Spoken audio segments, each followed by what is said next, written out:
15টি শর্ত পূরণে বেসরকারি শিক্ষকদের বদলির জন্য বড় সুখবর। এই বিষয়ে প্রজ্ঞাপন জারি করল শিক্ষা মন্ত্রণালয়। বিস্তারিতভাবে জানতে হলে ভিডিওটি সম্পূর্ণ দেখতে থাকুন। চলুন তাহলে কথা না বাড়িয়ে আমরা মূল ভিডিওতে চলে আসি এই বিস্তারিতভাবে বিষয়গুলো জানার জন্য। তবে মূল ভিডিওতে যাওয়ার আগে একটি কথা বলতে চাই, আপনি যদি এখনও এই চ্যানেলের সাথে যুক্ত না হয়ে থাকেন তাহলে ভিডিওতে লাইক দিয়ে চ্যানেলটিকে সাবস্ক্রাইব করে পাশে থাকা বেল বাটনটি অল করে রাখবেন এই সমস্ত নতুন ভিডিওগুলো সবার আগে পাওয়ার জন্য। আর যদি এই ভিডিওটি আপনি ফেসবুকে দেখে থাকেন তাহলে ফেসবুকটিকে ফলো দিয়ে রাখবেন নতুন ভিডিওগুলো সবার আগে পাওয়ার জন্য। তাহলে কথা না বাড়িয়ে আমরা মূল ভিডিওতে চলে আসি। শিক্ষকদের বদলি বিষয় সম্পর্কে শিক্ষা মন্ত্রণালয় থেকে যা বলেছে তা হলো যে বেসরকারি শিক্ষক নিবন্ধন ও প্রত্যয়ন কর্তৃপক্ষ এনটিআরসি এর সুপারিশে নিয়োগ পাওয়া ইন্ডেক্সধারী শিক্ষকদের শূন্য পদের বিপরীতে বদলির প্রজ্ঞাপন জারি করছে শিক্ষা মন্ত্রণালয়। বদলির নীতিমালা অনুযায়ী একজন শিক্ষক কর্মজীবনে সর্বোচ্চ 2 বার এবং একজন শিক্ষিকা কর্মজীবনে সর্বোচ্চ 3 বার বদলির জন্য সুযোগ পাবেন। মন্ত্রণালয়ের মাধ্যমিক উচ্চ শিক্ষা বিভাগের সিনিয়র সচিব সিদ্দিক জুবায়ের সই করা নীতিমালা থেকে এমন তথ্য জানা গেছে। নতুন প্রজ্ঞাপন জারির সঙ্গে গত 1 আগস্ট জারি করা নীতিমালাটি বাতিল করা হয়েছে। বাতিল সাধারণ শর্তে যা বলা হয়েছে তার মধ্যে রয়েছে যে বদলির নীতিমালায় 15টি শর্ত পূরণ করতে পারলে একজন বেসরকারি শিক্ষক এক প্রতিষ্ঠান থেকে অন্য প্রতিষ্ঠানে বদলি হতে পারবেন।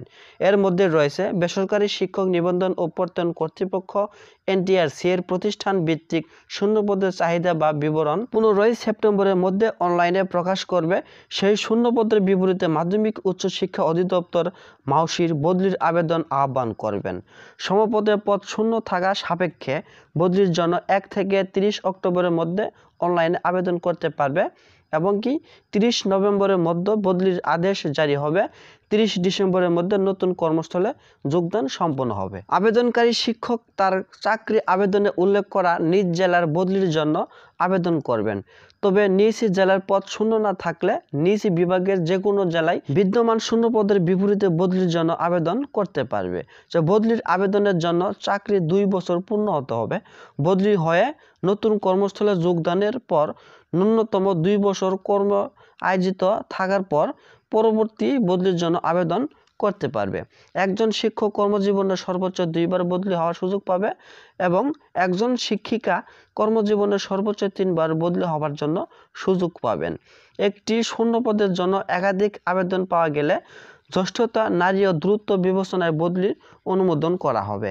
চাকরিতে প্রথম যোগদানের তারিখ থেকে সিনিয়রিটি গণনা করা হবে। একটি পদের জন্য প্রতিযোগী সব আবেদনকারী কর্মস্থল একই উপজেলায় হলে তাদের কর্মস্থল উপজেলার কেন্দ্র হতে কাঙ্ক্ষিত উপজেলার কেন্দ্রে দূরত্ব গণনা করা হবে। একটি পদের জন্য প্রতিযোগী আবেদনকারী বিভিন্ন উপজেলায় হলে তাদের কর্মস্থল জেলার কেন্দ্র হতে কাঙ্ক্ষিত জেলার কেন্দ্রে দূরত্ব গণনা করা হবে। সবার জন্য এই বিষয়ে প্রযোজ্য করা হবে। তবে আবেদনের সময় ইচ্ছাকৃতভাবে ভুল তথ্য দিলে তা প্রমাণিত হলে শাস্তির আরোপ করা হবে। এই ছিল আজকের মতো ভিডিওটি সম্পূর্ণ দেখার জন্য সকলকে ধন্যবাদ। সকলের মাঝে আবার আসবো নতুন ভিডিও নিয়ে। সেই পর্যন্ত আপনারা সুস্থ থাকবেন, ভালো থাকবেন।